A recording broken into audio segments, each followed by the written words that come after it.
Hi, I'm Sam Moser. If you're new to my channel, I'm currently building a truck bed camper, and this is the second part of the series. In the last video, we discussed the frame. Today, we'll talk about the exterior walls. In particular, I'll show you how I've constructed and finished them. Let's get into it.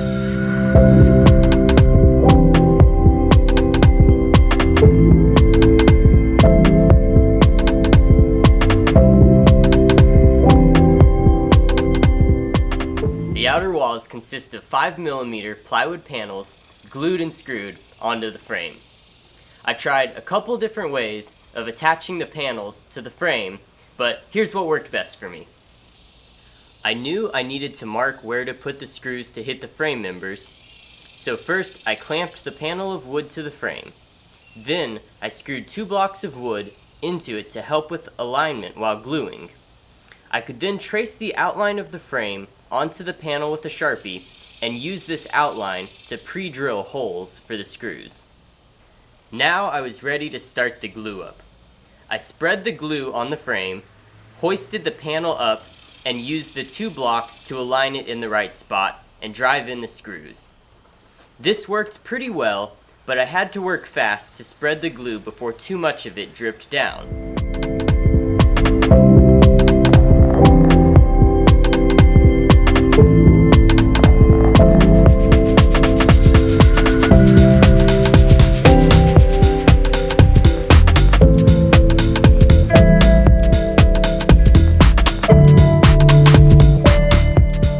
For the next side, I tried the same thing, but this time I laid the camper on its side so I could spread the glue on a flat surface.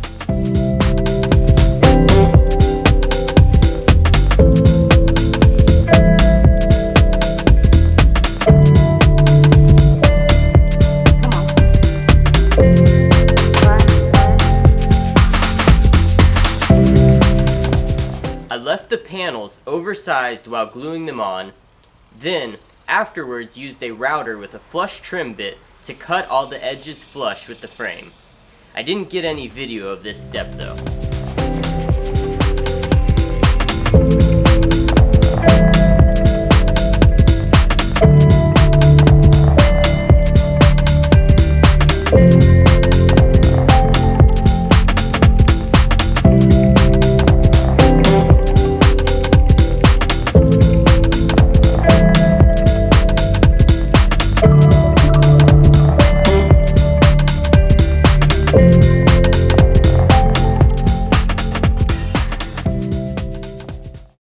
With the exterior walls on, I could apply the exterior finish.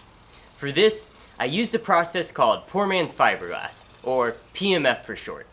It is an alternative to fiberglass, where instead of using fiberglass cloth and epoxy resin, you use canvas and paint or wood glue. This technique was originally used by boat builders and provides a very durable and weather-resistant finish. It is a very popular technique among DIY camper builders, so I won't go into all the details of the process here. Instead, in the description down below, I'll post the links to the resources I used to learn about PMF. Basically though, I first prepped the surface by using wood filler in any voids and sanding it smooth. Then I applied paint to both the wood and the underside of the canvas. Next, I put the canvas on the wood and smoothed out any wrinkles or bubbles using my hand or a putty scraper. After this, I put more paint on top of the canvas until the sheet was fully saturated with paint. It's important to let this first layer of paint dry completely before you put the next layer on top. This will prevent the canvas from bubbling up. Wherever 2 sections of canvas meet, you want them to overlap by a few inches. The edges and corners can get a little tricky, but I would cut the canvas so it would fold neatly around the edges and sometimes use staples to hold it in place while it dried. Now, I'm in the process of adding more layers of paint on top. And I should probably do some sanding in between coats to help get a smoother surface. Also, the more sanding and layers of paint you do, the better you can hide the overlapping sections of canvas. While I had the camper upside down to canvas and paint the bottom, I added some PVC slides. I cut the PVC in half, mitered the ends, and then bolted them on. These will protect the bottom of the camper from getting torn up when I slide it into and out of the bed of the truck. I placed them in such a way that they will align with the grooves in the bed of my truck. So that's where the camper is currently at. The exterior is almost finished, but it feels like I've been painting for forever. In general though, the camper is coming along really well, but there's still plenty left for future videos. Next, after I completely finish the painting, I'm going to add tie-down points around the exterior for securing it to the truck bed.